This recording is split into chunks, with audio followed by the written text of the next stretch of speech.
นี่คือแผ่นดินไหวพี่น้องโอ้ยเป็นตะย่านเลยนะเบิ่งหลอดไพ่ในร้านเฮาเบิ่งตีนผูกแก่งไปแก่งมาโอ้พากันวิ่งออกมาแบบแลนออกมาจากร้านเนาะ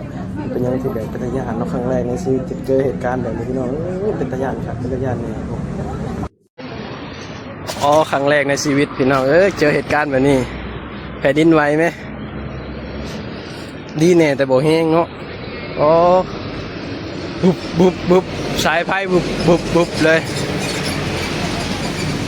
โอ้ตายแล้วเกิดแผ่นดินไหวพี่น้องเบิ่งคนออกมานี่เต็มถนนเลยโอ้ตอนนั้นสำนักงานเขตลาดพร้าวสำนักงานเขตลาดพร้าวพี่น้องพระเจ้าออกมาบนเลยอ๋อครั้งแรกในชีวิตพี่น้องเจอเหตุการณ์แบบนี้แผ่นดินไหวไหมดีแน่แต่บ่แห้งเนาะอ๋อบุบสายไฟบุบเลยโอ้ตายแล้วโอ้นี่อันนี้ออฟฟิศเนาะข้างในพี่น้องออฟฟิศก็จะออกมาเบิดเลย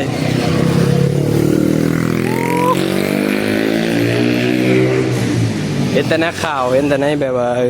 ตามข่าวตามอย่างเนาะแผ่นดินไหวมาเจอกับตัวเองโอ้แน่นอนเลยพี่น้องโอ้โลกใบนี้เนาะโลกใบนี้มันยังมีอย่างที่มากมายที่เฮาแบบว่าต้องเจอเนาะโอ้ถนัดตึกยังส่วนบุบโอ้โหเป็นตาย่านเลยพี่น้องโอ้ย่านตึกถล่มโมย่านยังดอกโอ้ธนาคารงอมาเบิดเลยเราจะกล้าเขาไปเห็นน่านวันนี้แล้วสิกล้าเขาไปเห็นงานบ่เลยพี่น้องเมื่อกี้มันสั่นแห้งเลยบุบเลย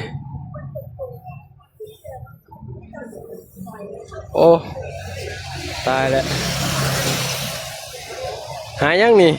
หายแล้วมั้งนี่บางคนออกมาเต็มถนนเลยพี่น้อง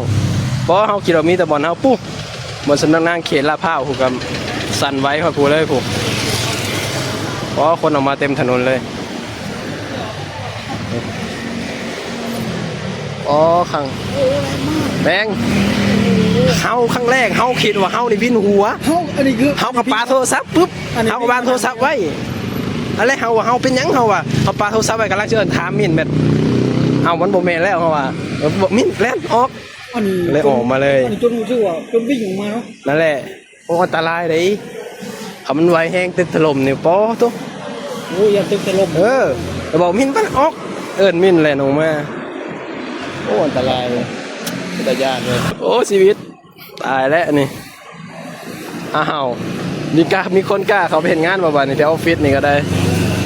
โอ้ขอให้ครั้งเดียวเด้อจะมีครั้งที่2ที่3เด้อขอครั้งเดียวนี่เขาเห็นงานได้แบบว่าในตึกในยังได้พี่น้องทางญาติเนาะนอกจากเห็นงานแบบว่าโล่งเมื่อกี้เสาไฟตัวนี้เต้นสั่นเลยอ่ะงวนบึมสั่นเลยยังโอ้ตายแล้วเอ้าคือสิบอกเป็นยังแหละมั้งบอกเป็นยังแล้วแหละขออย่าเป็นยังเถอะพอแหละเกิดเดียวพอโอ้ทุกคนออกมาเต็มถนนเลยพี่น้อง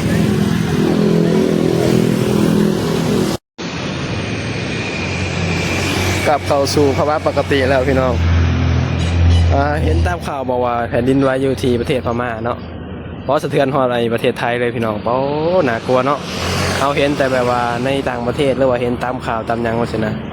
พอมาเจอกับตัวเองว่าเป็นตาญาติพี่น้องสุดยอดนะเนาะแบบเป็นตาญาตินะแบบว่านาลูกนาเมียนาครอบครัวลอยเข้ามาเราพี่น้องครั้งแรกก็คิดว่าตัวเองแบบหน้ามืดตาลายคิดให้ได้แบบแผ่นดินไหวโอ้ยเนาะตอนนี้ก็คนก็เข้าไปตึก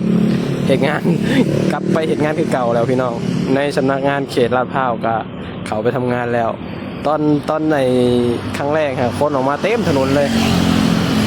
พอแถวนี้ก็มีออฟฟิศลายอยู่ข้างหน้านี่ก็เป็นออฟฟิศพี่น้องแล้วก็สำนักงานเขตทางหน้าเนาะ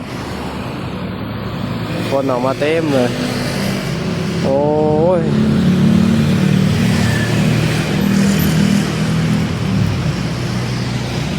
ขอครั้งนี้ครั้งเดียวเด้อโอ้เป็นตาย่านพี่น้องเลยครั้งแรกในชีวิตที่เจอเหตุการณ์แบบนี้โอ้คิดว่าเกิดอีหยังวันนี้คือสิมีข่าวเต็มหน้าเฟซอยู่เรียกมาทางไหนก็มีแต่แผ่นดินไหวแล้วมันนี้